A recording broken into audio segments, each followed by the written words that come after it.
So I wanted to do a little bit of an update on the Christian Theology book that I've been reading, Christian Theology, an Introduction by Alistair E. McGrath with Matthew J. Thomas, this book right here.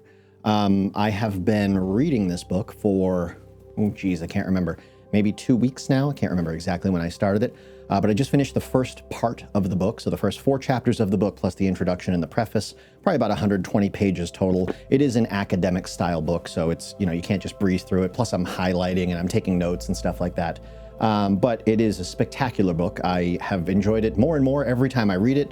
I'm learning so much from it. It is sort of informing me of things that I either knew a little bit about or didn't know about at all. It's also helping me take things that I knew about and sort of chronologically arrange them correctly in history.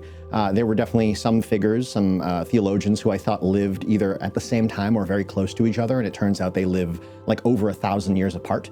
So I had that entirely wrong, but this has done a great job of quickly catching me up on a lot of the theology that I've always wanted to better understand since I started sort of studying and delving deeper into my faith. So really been enjoying this book. The first part of the book was on the different eras and the, what it called, the, what was the term? The landmarks of the church through the different sort of eras of the church, the ages of the church. So there's the patristic age, which is the early church fathers, and then there's the Middle Age or the Dark Age, then there's the age of the Reformation, and then there's the modern era leading up to now. And so I've gotten through all of that now. It's really turned me on to some additional texts that I should read or take on after this. Different early church fathers, theologians, books that they had written, some of the most highly rated or most important theological texts in Christian history, dating all the way back to the 1st and 2nd century. Things like the Didache, which is basically from the same time the Gospels were written or just after the Gospels were written, all the way up to modern stuff by like C.S. Lewis and N.T. Wright. So lots of stuff in there that I've highlighted that I want to read. It's also, especially this last section on the modern era, it's also helped me understand some of the more recent theological movements, sort of post-1750, like post the Reformation, the 1800s, the 1900s, and up till now. Though I don't think any new major changes have happened in the last 26 or 25 years. But it has helped me understand sort of the different areas of especially modern liberal Christianity, which after reading through what I can only imagine is the least biased description you could ever get of the difference between something like an Orthodox or heavy, when I say Orthodox, I don't mean the Orthodox Church. I mean orthodoxy as in sort of like the traditionalism or the fundamentalism, the fundamentalist approach to Christianity versus a more liberal modernist approach. It breaks that down in probably the least biased way you're ever going to get, because that's a hard topic to be unbiased on.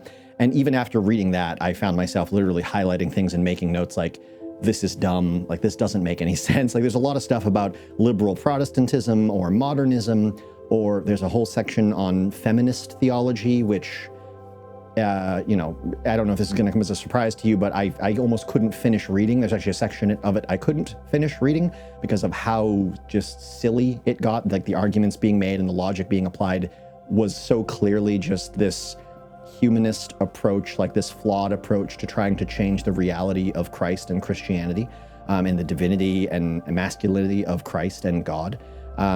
So it was hard to get through because every sentence of it was just so obviously flawed. But I read through as much of it as I could because I don't want to ignore the views of other Christians who, claim to be Christians, who hold different opinions than I do.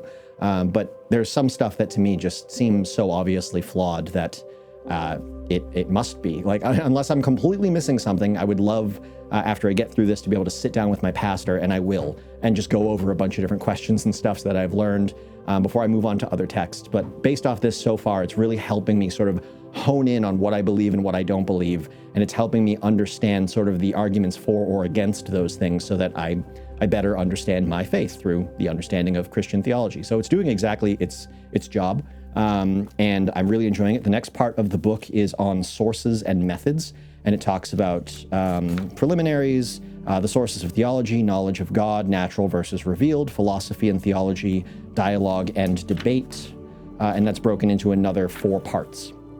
And that'll bring me to page 176. So that'll be, I want to say the book's about 500 something pages. Yeah, 500. If you go to where the text actually stops, it's about 500 pages even. So that'll get me, a quarter of the way, a little more than a quarter of the way through the book. So, or actually, yeah, no, that is something like that. Anyways, not important. But really enjoying reading this, really loving it. Definitely going to keep on reading it. I'm trying to do something between half an hour to an hour every night because I want to get through it, because as I'm reading through it, I'm finding out about more and more that I want to read in other texts and other books. And so really enjoying it. I wanted to give you this little update. If you haven't ever looked at it, if you're interested in picking up a theological text, an introduction to a theological text on Christian theology, to me, having read none others, but having spoken to quite a few people, including my pastor, who I trust, this is absolutely the book that you should start with. But yeah, anyways, this is, as I said before, this is Christian Theology, an Introduction by Alistair E. McGrath with Matthew J. Thomas. This is the 7th edition. I believe it says in this book, in the preface, they are already, when this was being published, working on the 8th edition. It's kind of a living academic text that they update as often as possible with feedback from readers and new information having been revealed in the fields of study of theology. But yeah, so great book. If you haven't checked it out, check it out. And I will see you guys in the next video.